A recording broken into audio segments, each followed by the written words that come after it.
My name is Daniel Foster, and what I'm about to share with you is something I still struggle to fully understand. It happened a couple of years ago, and though I've tried to put it behind me, the memories are as vivid as ever.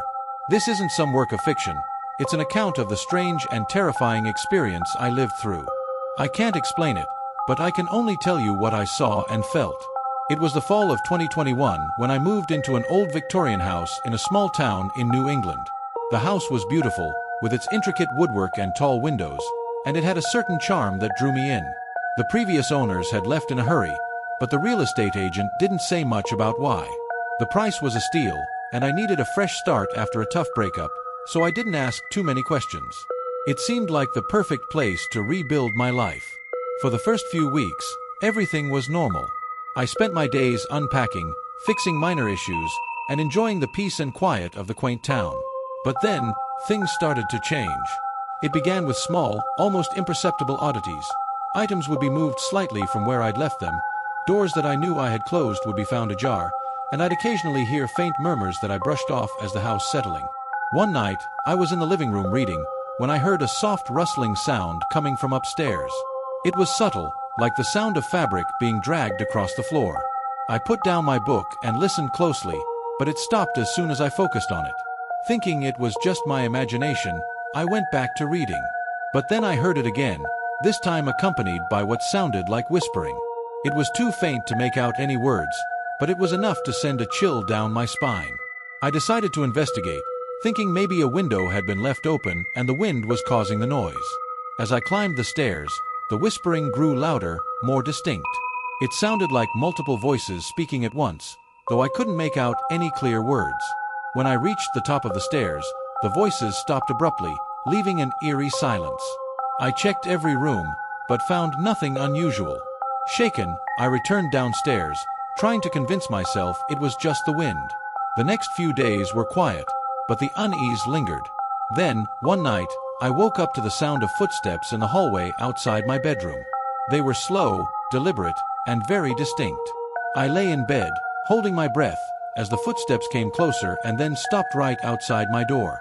My heart was pounding in my chest as I listened, waiting for something to happen. But there was nothing, just an oppressive silence. Gathering my courage, I got out of bed and opened the door. The hallway was empty, and the air felt unusually cold. I started to feel like I was losing my mind. Every night, there would be some new disturbance, whispering, footsteps, even soft tapping on the walls. It was like the house was alive, playing tricks on me. I tried to record the noises with my phone, but whenever I played back the recordings, there was nothing but static. One evening, a friend of mine, Claire, came over for dinner. I hadn't told her about the strange occurrences, not wanting to sound crazy. But as we were sitting in the living room, the temperature suddenly dropped, and we both heard the unmistakable sound of footsteps coming from the second floor. Claire looked at me, wide-eyed, and I knew she heard it too. We decided to go upstairs together. As we climbed the stairs, the whispering started again, more intense than before. It was like a chorus of voices, each one layered over the other. When we reached the landing, the air felt thick, almost suffocating. We stood there, listening, as the voices seemed to surround us. Then, just as suddenly as it started, everything went silent. Claire grabbed my arm, and I could see the fear in her eyes. We hurried back downstairs, shaken and unsure of what to do. The next day, Claire called me and urged me to look into the history of the house. Reluctantly, I agreed. I visited the local library and did some research. What I found was disturbing. The house had a dark past, with a history of unexplained deaths and disappearances dating back to the late 1800s. It was rumored that the house was cursed, that those who lived there were haunted by the spirits of the previous inhabitants. I also learned that the last few owners had left abruptly, just as I had heard from the real estate agent.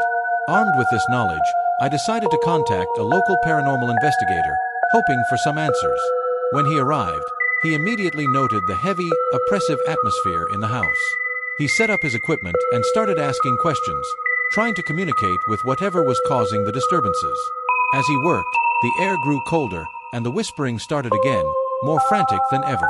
The investigator captured a lot of unusual activity: cold spots, electromagnetic fluctuations, and even a faint, ghostly figure that appeared briefly in one of the upstairs rooms.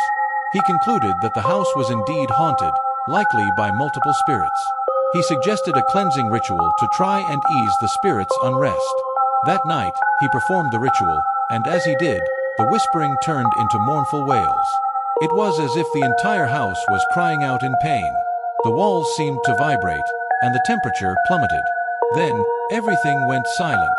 The oppressive feeling lifted, and the house felt calm, almost serene. After that, the disturbances stopped. The house felt different, lighter. But I couldn't shake the feeling of being watched, the sense that something was still there, lurking in the shadows. A few weeks later, I decided to move out. I couldn't stay in a place where I never felt truly alone. Now, as I recount these events, I still can't fully explain what happened. I don't know if it was spirits, residual energy, or something else entirely. All I know is that it was real, and it changed me. I still think about the house sometimes, wondering if the new owners have experienced anything strange. I hope, for their sake, that whatever haunted me has finally found peace.